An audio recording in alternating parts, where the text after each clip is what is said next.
आज से हम महत्वपूर्ण पाठ शुरू करने वाले हैं। 112 ध्यान की विधियां या धारणा की विधियां, जिसे भैरव ने स्वयं भैरवी को बताया था। आज हम शुरू करेंगे ध्यान या धारणा की विधि नंबर 1। मैं आशा करता हूं ध्यान में रुचि रखने वाले इसे बड़े ध्यान से अंतिम तक सुनेंगे, क्योंकि ये 112 विधियां मोक्ष और ईश्वर को प्राप्त करने का साधन है, जो स्वयं भगवान भैरव द्वारा भैरवी को बताई गई। जब भैरवी को भैरव जी परम तत्व के बारे में समझा रहे थे, लेकिन भैरवी के सवाल खत्म ही नहीं हो रहे थे।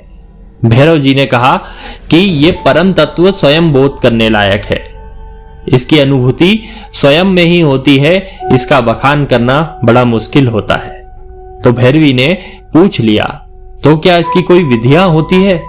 क्या यह कोई योग करने से या कोई ध्यान करने से प्राप्त होता है? अगर ऐसा है तो मुझे बताइए। तो भैरव ने कहा, हाँ, इसकी 112 विधियां होती है। मैं लगातार तुमको 112 विधियों के बारे में बताऊंगा। चलिए अब हम शुरू करते हैं ध्यान की विधि नंबर 1 या धारणा नंबर 1। सृष्टि का परम तत्व चैतन्य है। वेदांत उसे ईश्वर कहता है, सांख्य दर्शन उसे परम पुरुष कहता है और तंत्र उसे शिव कहता है। यह सृष्टि उसी तत्व की शक्ति है।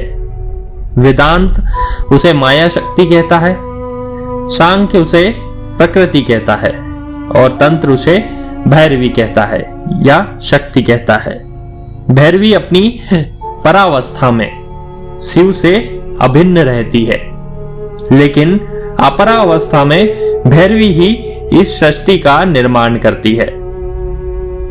यही शक्ति प्राण ऊर्जा के रूप में जीव को चैतन्यता प्रदान करती है। जो शरीर से बाहर आ जाए तो व्यक्ति को मृत घोषित कर दिया जाता है। यही प्राण शक्ति श्वास व प्रश्वास का कार्य करती है, जिसे हम रेचक, पूरक या कुंभक कहते हैं। यह श्वास क्रिया पराशक्ति का स्पंदन है या कंपन है। यह स्पंदन क्रिया हृदय के पास फेफड़ों से लेकर नासिका के बाहर 12 अंगुल तक होती है, जिसे हम द्वादशांत भी कहते हैं। हृदय के पास से नासिका से बाहर 12 अंगुल तक जाने वाली वायु को प्राण वायु कहा जाता है और इसे ही मूल तत्व प्राण कहते हैं। द्वादशांत से लेकर भीतर हृदय तक या फेफड़े में जाने वाली वायु को हम अपान कहते हैं। पराशक्ति लगातार कंपन या स्पंदन करती रहती है। इसी कारण यह पूरा शरीर ऊर्जा से भर जाता है और चैतन्यता का प्रवाह पूरे शरीर में होने लगता है।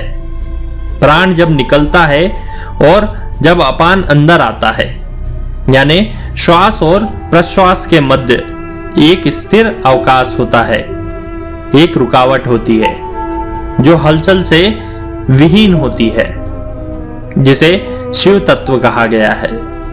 योगी को इसी अवस्था पर ध्यान लगाना चाहिए।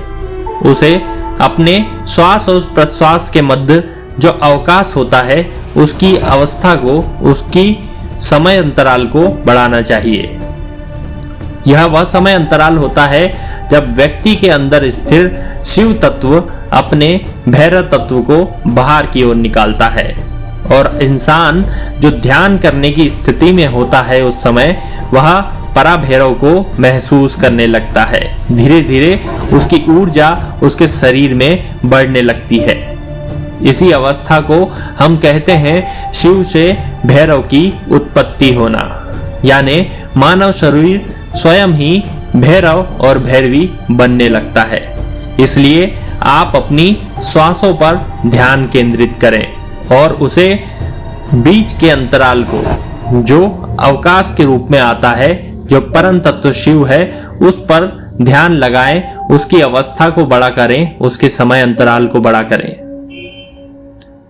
अगर आपको ये पॉडकास्ट पसंद आ रहा है तो आप इसे लाइक करें, सब्सक्राइब करें और उन लोगों के साथ जरूर शेयर करें जो ध्यान आदि में रुचि रखते हैं।